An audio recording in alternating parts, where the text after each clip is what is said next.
If you're here at chord exercise number 7, then you've completed exercises 1 to 6. Now it's time to start developing your coordination between both hands. When you can do this exercise with all the major and minor chords, then it's time to move on to the intermediate exercises. Okay, here's today's lesson.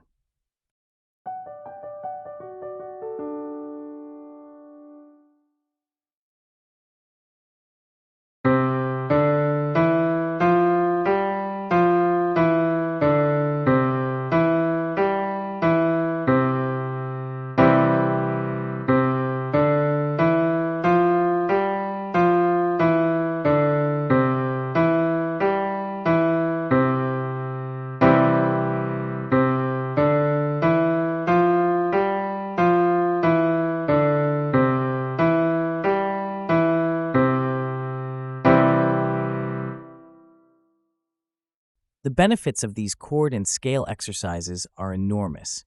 Finger strength, finger dexterity, and increased chord knowledge are the top 3 benefits. And chords and broken chords can enhance any song. And because each of these exercises is focused to one small area of the keyboard, your note reading skills will develop at a much faster pace.